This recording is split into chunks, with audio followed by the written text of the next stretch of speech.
بسم اللہ الرحمن الرحیم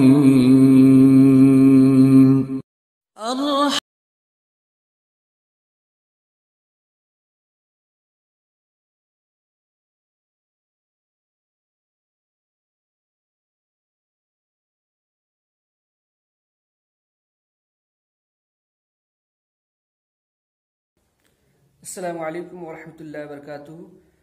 الحمدللہ وحدہ والصلاة والسلام علی من لا نبی بعد اما بعد۔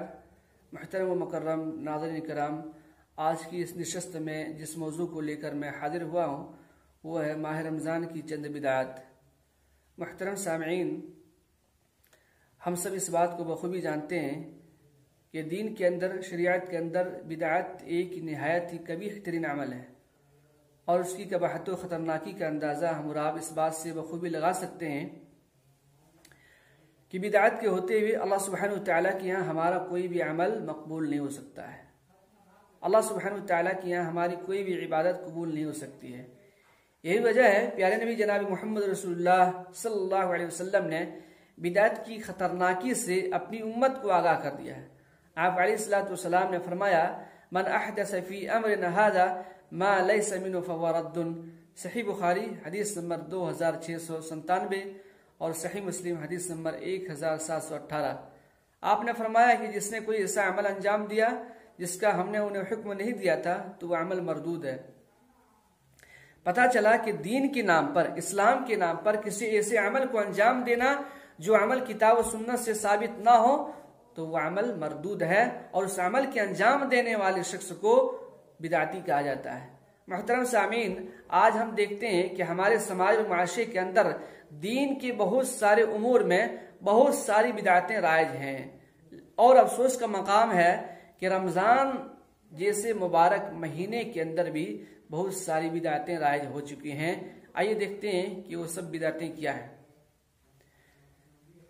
سب سے پہلی بدعت، جو ہی ماہ رمضان کا مبارک مہینہ شروع ہوتا ہے، ہمارے بہت سارے اخوان، ہمارے بہت سارے بھائی ماہ رمضان کے عشروں کو مختلف نام سے موسوم کرتے ہیں، اور ان عشروں کے اندر مختلف قسم کی دعاؤں کا بھی اہتمام کرتے ہیں، اور ان سب کو ثابت کرنے کے لیے ایک حدیث کا سہارا بھی لیا جاتا ہے۔ آئیے دیکھتے ہیں کہ وہ حدیث کیا ہے اور کیسی ہے۔ حدیث اس طرح ہے، شہر رمضان اولہ رحمہ واوسطہ مغفرہ وآخرہ عتق من النار۔ رمضان کا مہینہ جس کا پہلا حصہ رحمت کا ہے، دوسرا حصہ مغفرت کا ہے، اور تیسرا اور آخری حصہ جہنم سے نجات کا ہے۔ پہلے حصے کے اندر جس دعا کا اہتمام کیا جاتا ہے وہ دعا ہے اللہم ارحمنی یا ارحم الراحمین، اور اسی طرح سے دوسرے حصے کے اندر جس دعا کا اہتمام کیا جاتا ہے وہ دعا ہے اللہم اغفر لی ذنوبی یا رب العالمین، اور اسی طریقے سے تیسرے حصے کے اندر جس دعا کا اہتمام کیا جاتا ہے وہ دعا ہے اللہم اعتقنی من النار وادخلنی الجنہ۔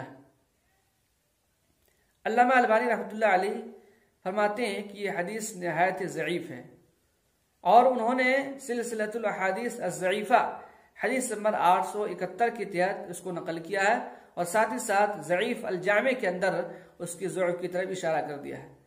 پتہ چلا کہ ماہ رمضان کے عشروں کو مختلف نام سے موسوم کرنا اور پھر ان عشروں کے اندر مختلف قسم کی دعاؤں کا اہتمام کرنا کتاب و سنت سے کہیں اس کا کوئی ثبوت نہیں ملتا ہے۔ حالانکہ ہونا تو یہ چاہیے تھا کہ ماہ رمضان کے پورے ایام میں، جہاں ہم سب بہت ساری چیزوں کے بارے میں خیر و بھلائی کی دعائیں کرتے ہیں، وہاں پر ہم رحمت کے بارے میں بھی دعا کریں، وہاں پر ہماری دعائیں مغفرت کے تعلق سے بھی ہونی چاہیے، وہاں پر ہماری دعائیں جہنم سے نجات اور جنت کے داخلے کے بارے میں بھی ہونی چاہیے۔ اللہ تعالیٰ ہم سب کو اس کی توفیق دے۔ دوسری چیز، رمضان کا مہینہ جب شروع ہوتا ہے تو ہمارے بہت سارے بھائی، ہمارے بہت سارے اخوان سحری کے موقع پر بطور نیت کے اپنی زبان سے کچھ الفاظ ادا کرتے ہیں، اور بڑے افسوس کا مقام ہے کہ ہمارے مدارس اسلامیہ سے رمضان کے موقع پر جو اشتہارات شائع کیے جاتے ہیں، ان اشتہارات کے اندر بھی یہ الفاظ درج کیے جاتے ہیں۔ آئیے دیکھتے ہیں کہ وہ الفاظ کیا ہیں۔ الفاظ یہ ہیں: بصوم غد نویت من شہر رمضان، کل رمضان کے روزہ رکھنے کی میں نے نیت کی۔ محترم سامعین، کیا یہ الفاظ اللہ کے نبی جناب محمد رسول اللہ صلی اللہ علیہ وسلم سے ثابت ہے؟ کیا آپ نے ان الفاظ کی استعمال کرنے کی اجازت دی ہے؟ ہرگز نہیں۔ نہ ہی تو یہ الفاظ قرآن مجید سے ثابت ہے اور نہ ہی جناب محمد رسول اللہ صلی اللہ علیہ وسلم کی تعلیمات سے یہ الفاظ ثابت ہیں، اور نہ ہی کسی صحابی سے یہ الفاظ ثابت ہیں، نہ کسی تابعی سے، اور محدثین کرام میں سے نہ ہی کسی محدث سے ایسے الفاظ منقول ہیں۔ پتہ چلا کہ یہ سارے الفاظ من گھڑت ہیں اور بدعت کی ایک شکل ہے۔ اللہ تعالی ہم سب کو اس سے بچائے۔ حقیقت یہ ہے کہ نیت دل کے ارادے کا نام ہے، اور اللہ سبحانہ وتعالی دل کے احوال کو بخوبی جانتا ہے۔ نیت کے لیے زبان سے الفاظ ادا کرنے کی قطعاً کوئی ضرورت نہیں ہے۔ تیسری چیز، رمضان کی 27ویں شب کو لوگ شبینے کا نام دیتے ہیں، اور اس شب کے اندر پورے قرآن کو ایک ساتھ ختم کرنے کا بھی اہتمام کیا جاتا ہے۔ نیز اس شب کے اندر نوافل کا کثرت کے ساتھ اہتمام بھی کیا جاتا ہے، اور اس کے علاوہ بہت ساری دیگر عبادتوں کو بھی انجام دیا جاتا ہے، اس عقیدے کے ساتھ کہ یہ شب لیلۃ القدر ہے اور یہی شب قدر ہے، جس کے بارے میں اللہ سبحانہ وتعالیٰ نے قرآن حکیم کے اندر اشارہ کیا ہے، انا انزلناہ فی لیلۃ القدر۔ حالانکہ معاملہ اس کے برعکس ہے۔ اس تعلق سے جناب محمد رسول اللہ صلی اللہ علیہ وسلم کی احادیث کو جب ہم دیکھتے ہیں تو آپ نے ارشاد فرمایا، تحروا لیلۃ القدر فی العشر الاواخر من رمضان، صحیح بخاری حدیث نمبر 2020 اور صحیح مسلم حدیث نمبر 1169۔ آپ علیہ الصلوۃ والسلام نے فرمایا کہ تم لوگ رمضان کے آخری عشرے میں شب قدر کو تلاش کرو۔ نیز ایک دوسری حدیث کے اندر آپ نے یہاں تک وضاحت کی، آپ نے فرمایا، تحروا لیلۃ القدر فی الوتر من العشر الاواخر من رمضان، صحیح بخاری حدیث نمبر 2017۔ آپ نے فرمایا، لوگوں رمضان کے آخری عشرے کی طاق راتوں میں لیلۃ القدر کو تلاش کرو۔ پتہ کیا چلا کہ آپ علیہ الصلوۃ والسلام نے ماہ رمضان کے آخری عشرے کی طاق راتوں میں ہمیں لیلۃ القدر تلاش کرنے کا حکم دیا ہے۔ یہ طاق راتیں 5 راتیں ہیں: 21ویں شب، 23ویں شب، 25ویں شب، 27ویں شب اور 29ویں شب۔ ان تمام راتوں میں ہمیں لیلۃ القدر کو تلاش کرنا چاہیے، اور کسی ایک رات کو خاص کر لینا کہ یہی شب قدر کی رات ہے اور یہی لیلۃ القدر ہے، اس کو فضیلت حاصل کرنے کے لیے اس کے اندر قیام کرنا، نوافل کا اہتمام کرنا، اور اسی طریقے سے بہت ساری دیگر عبادات کو انجام دینا کسی بھی ناحیے سے صحیح اور درست نہیں ہے۔ اللہ تعالی ہم سب کو اس سے بچائے۔ چوتھی چیز، ماہ رمضان کے مہینے میں ایک نہایت ہی خطرناک چیز جو آج ہمارے سامنے آ رہی ہے، وہ ہے جمعۃ الوداع، جس کو الوداع جمعہ کہا جاتا ہے۔ ہمارے بہت سارے مسلمان بھائی ایسے ہیں جنہیں سال بھر مسجد آنے کی توفیق نصیب نہیں ہوتی ہے، جو سال بھر نماز سے دور رہتے ہیں، جو سال بھر کتاب اللہ کی تلاوت سے محروم رہتے ہیں، جنہیں سال بھر دین کی باتیں سننے کو توفیق نصیب نہیں ہوتی ہے۔ ایسے حضرات اس گھڑی کا اور اس جمعہ کا شدت کے ساتھ انتظار کرتے ہیں۔ یہی وجہ ہے ماہ رمضان کے آخر میں آنے والے جمعے کے لیے وہ لوگ تیار رہتے ہیں، اور اس جمعے کے اندر اپنی تمام تر مصروفیات کو بالائے طاق رکھ کر کے اول وقت میں مسجد میں حاضر ہوتے ہیں، اور وہاں پر اپنے عقیدے کے تحت نماز قضا عمری بھی ادا کرتے ہیں۔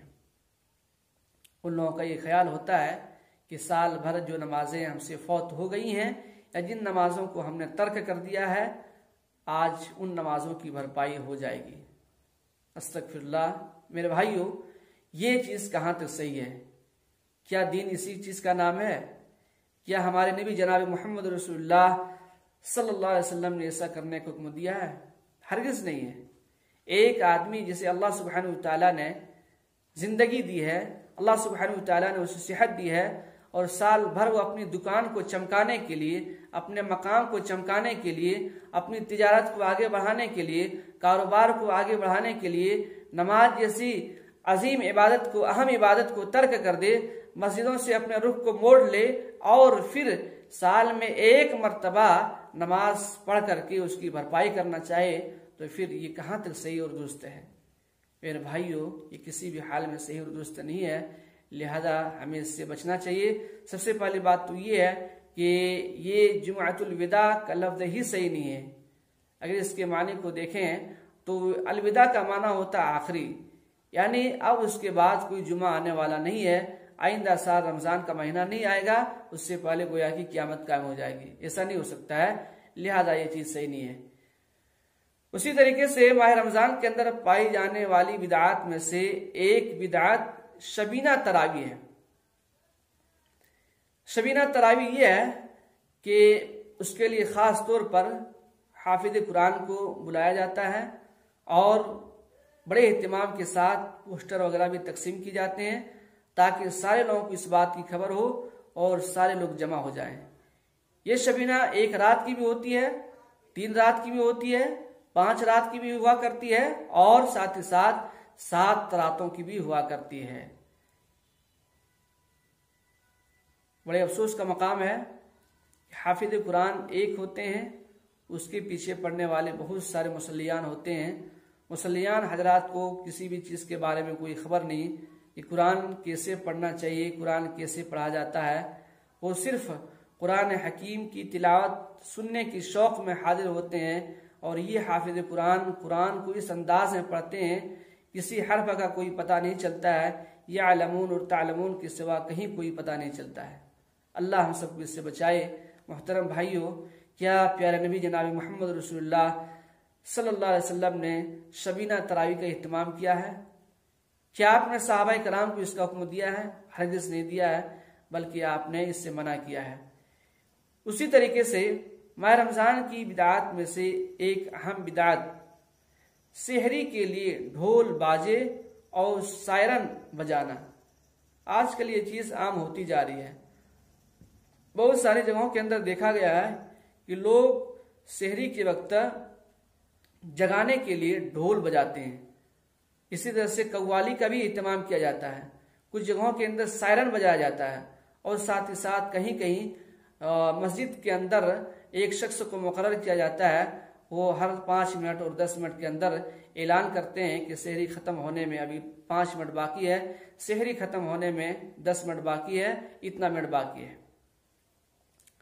سوال پیدا ہوتا ہے، کیا یہ دین سے ہے؟ کیا ان چیزوں کا استعمال میں لانا جگانے کے لیے، لوگوں کو بیدار کرنے کے لیے صحیح ہے؟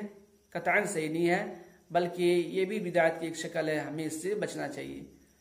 اسی طریقے سے بدعت کی ایک شکل جو ماہ رمضان کے اندر پائی جاتی ہے، وہ یہ ہے کہ عید کی خوشی کے لیے لوگ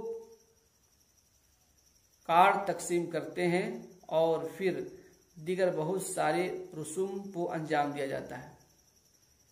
عید کے آنے سے 2-3 ایام پہلے لوگ ایک دوسرے کو ایڈوانس کے طور پر مبارکبادی پیش کرنا شروع کر دیتے ہیں، اور اس موقع پر کارڈ کی تقسیم بھی کرتے ہیں۔ میرے بھائیوں، یہ سب چیزیں بھی دین سے نہیں ہیں، بلکہ یہ سب بھی بدعات کی شکلوں میں سے ایک شکل ہے۔ ہمیں ان تمام چیزوں سے پرہیز کرنا چاہیے، بچنا چاہیے۔ اللہ تعالی ہم سب کو ان چیزوں سے بچائے، اور جو صحیح دین ہے اس دین پر عمل کرنے والا بنائے۔ اس موقع پر ہم آپ تمام ناظرین کا شکریہ ادا کرتے ہیں کہ آپ نے اس تقریر کو سماعت کیا۔ اللہ تعالی ہمیں حق بات سمجھنے کی توفیق دے۔ والسلام علیکم ورحمۃ اللہ وبرکاتہ۔